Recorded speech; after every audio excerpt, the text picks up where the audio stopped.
Hey, one of Russell's predictions has come true, which is that there has been a significant shakeup in MSNBC's primetime lineup. Joy Reid's MSNBC show canceled in major shakeup. The New York Putting a Times. win on the board, as That's Keaton right. would say.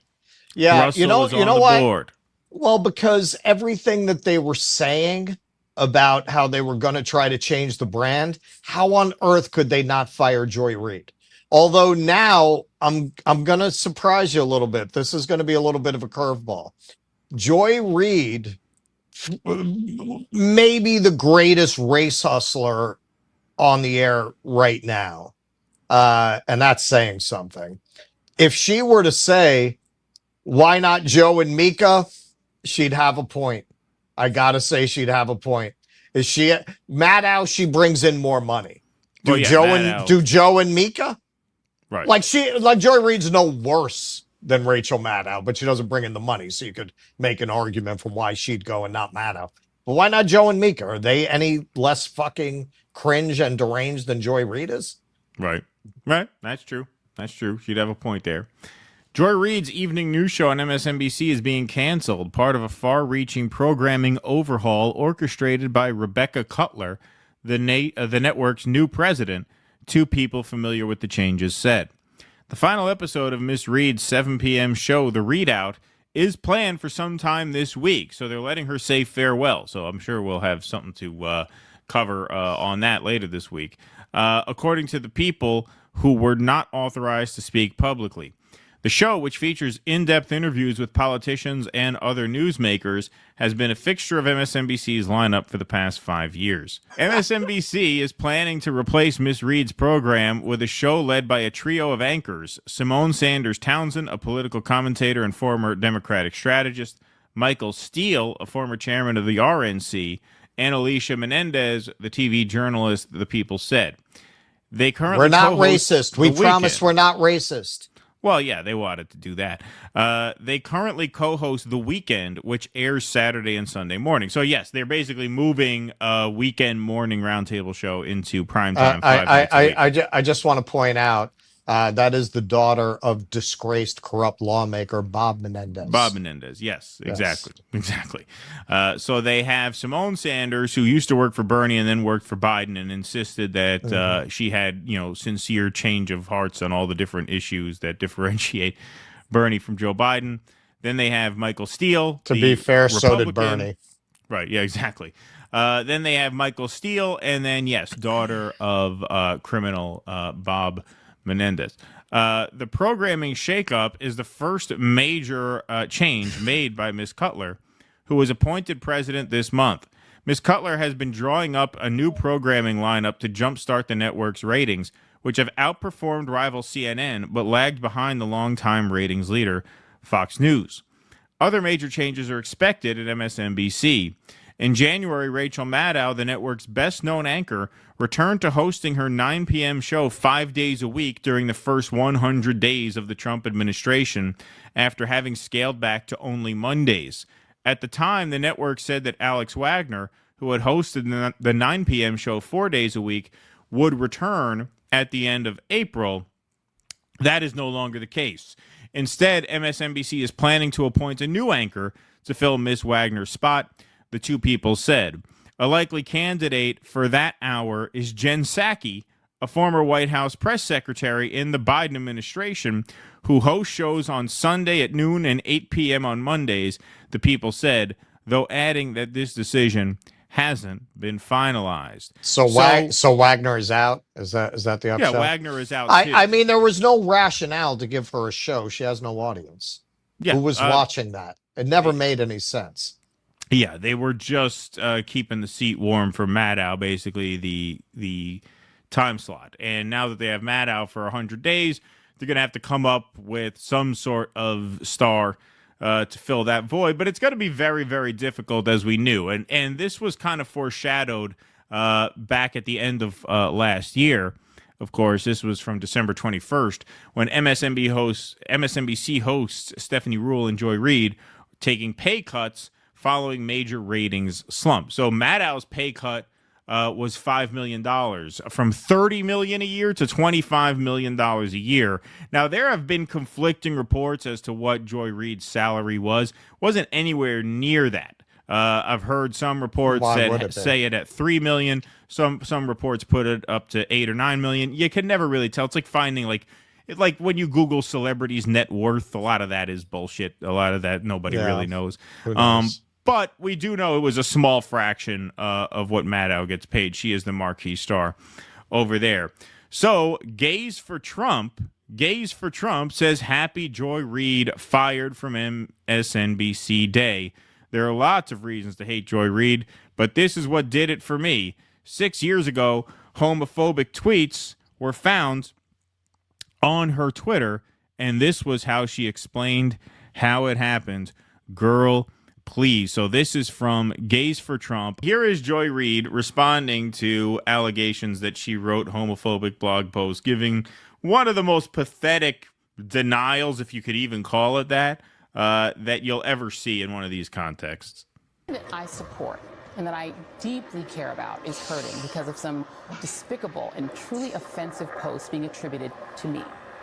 And many of you. Why is the sound on this all fucked up? It wasn't like that. All right, well, we can still hear it. I don't know why the sound's like that. The community that I support and that I deeply care about is hurting because of some despicable and it's like truly Javier Malay's running his offensive posts chainsaw in the being background. attributed to me.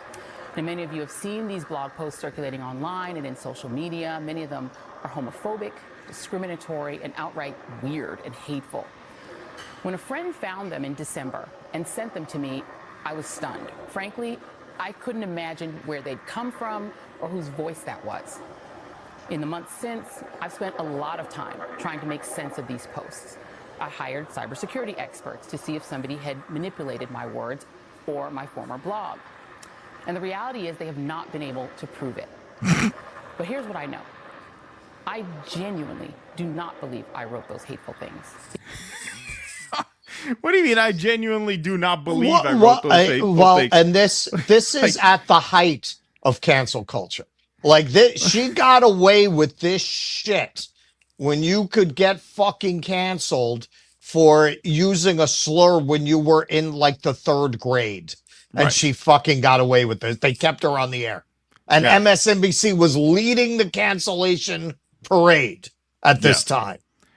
I genuinely don't believe I wrote those things. Yeah, it's very lawyerly of her. Yeah. I genuinely do not believe I wrote those hateful things. I don't believe. That means you obviously did it. Like, if you, like, look, I don't remember every blog I ever wrote back when we used to blog more regularly. But if you showed me a blog that I wrote, even from like, I don't know, 3-4 years ago, I would say, oh yeah, I wrote that. Like it would jog your memory. You would know if it surfaced. You wouldn't say, I don't believe I wrote that. She's saying that because she knows she did write them, obviously. Well, of course. And also, if you saw the blog posts, and I did at the time, they were circulating.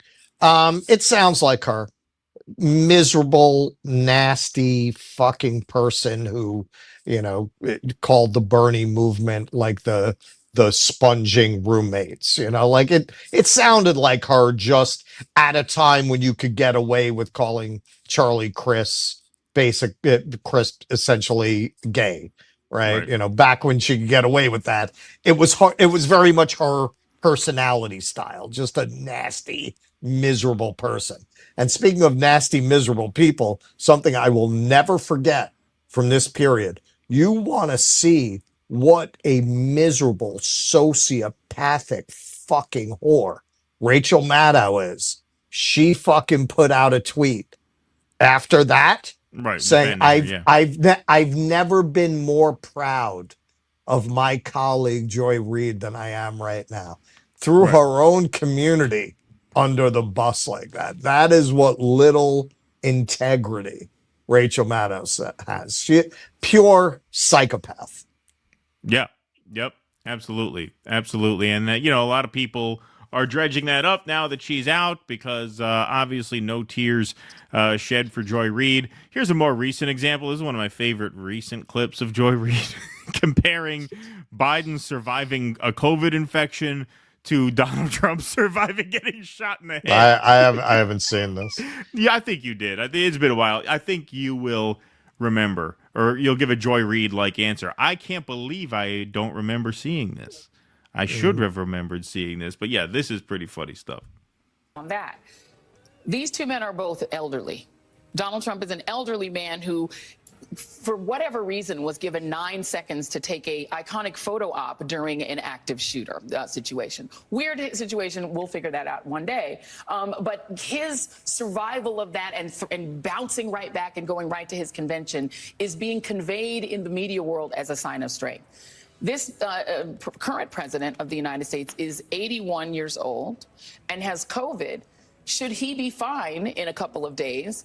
Doesn't that convey exactly the same thing? That he's strong enough, older than Trump, to have gotten something that used to really be fatal. Oh, they're to like, people what do we his say age. here? You look at Melber, look at it, Saki. Yeah, this is all you. This is all you. You Yeah. take that one. I'm not touching this. Biden survives COVID. Your future at this network is far more secure than Yeah, mine. exactly. Yeah, you're the rising star here. You have the, what would we call, I don't know, social capital to endure this. I might not. What do you think about, do you think surviving COVID is the same as surviving getting shot in the head?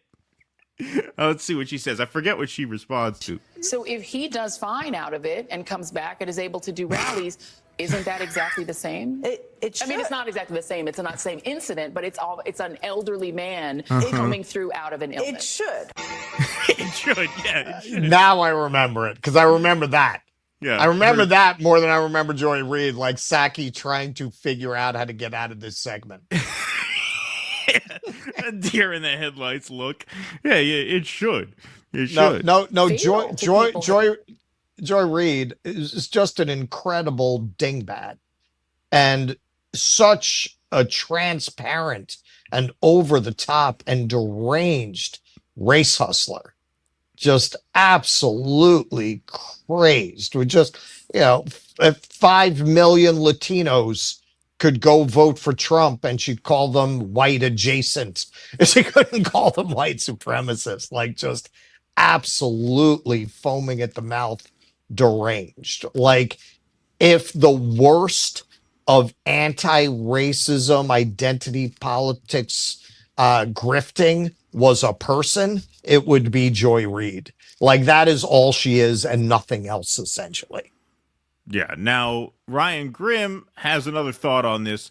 You thought MSNBC was totally in the tank for Dem leadership, but you didn't realize they could get even more in the tank. They just canceled Joy Reid, a reliable Dem supporter, but who was willing to criticize Israel and sometimes the party.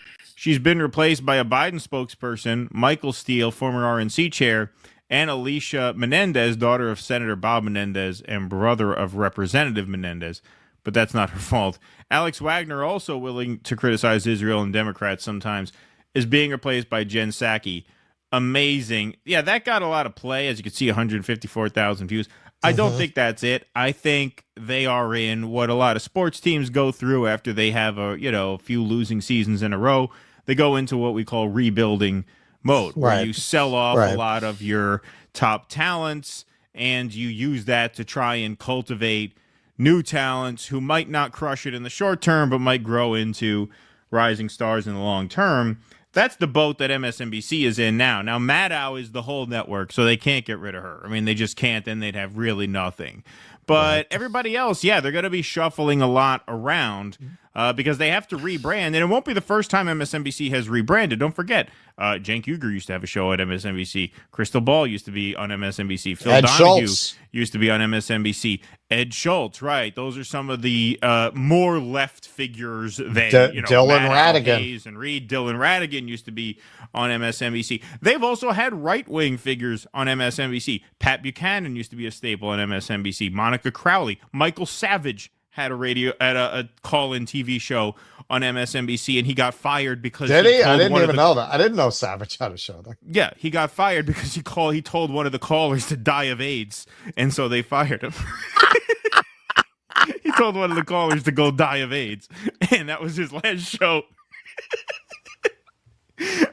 Wow. But yeah, so they've gone in they've dipped their toe in right wing waters and in more left wing waters. You know, they rebrand just like TYT rebrands according to what the moment demands. What makes MSNBC really hard now is that they don't even have any like figures in the political space that they can rally behind. I mean, the Democratic leadership is saying, yeah, it's not our government, it's their government. That Hakeem Jeffries thing. I mean, that makes it really hard.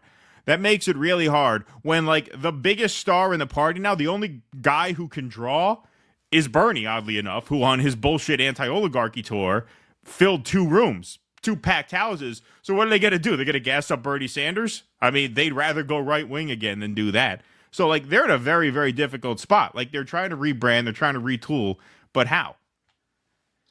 Yeah, well, frankly, this is very much what we're seeing in people more adjacent to our own channel who decided, oh God, we've been talking about this Palestine thing for a year. We've been getting a lot of clicks off that. How are we gonna justify endorsing Kamala? Oh, Tim Walz, free school lunch. Democrats Right. back on the menu, baby. Now those channels are really fucked. They don't know what the hell to talk about. You got Joy Reid Jr. over there, Kyle, the other fucking blonde Right. on tour. Talk about Jon Stewart. Trying to gas up Jon Stewart and Stephen A. Smith for Right. 2028. They don't even know what to talk about. They don't even know what to talk about because God forbid they gave any coverage to Shama and Worker Strike Back as we did, as Status Quo did, as Hardlands and RBN. No, they're not going to touch that because their job is to sheepdog the people who are more progressive than the MSNBC viewers. Like they've made it very clear, particularly in this election cycle, that no matter what rhetoric they give, that is their job. But that shit is very thin now. Like if you watch these segments they're doing, the Crystal's doing, Kyle's doing, Vanguard, talking about, oh yeah, Hakeem Jeffries, the Democrats need to get tough. It's like, it sounds like a clip from another era. Right. Like, what are you even fucking talking? Are you seriously talking about holding the Democrats accountable as a vehicle for political change? Is that what you're trying to do now? Is that really? They have no idea where to go because they're not willing to actually go left. And their brand is just too out of sync with like just bending the knee and going MAGA and saying, you know what? I really like the cut of their jib. Like they can't do that shit. They're just not, that's not their audience. They wouldn't be able to take their audience along for that grift. So they're stuck. What do? They just keep complaining that the Democrats aren't good enough. And once you get into the election, they're going to gas up candidates running as Democrats as the future of the Democrats. Like, Right. who wants to watch that? Please clap.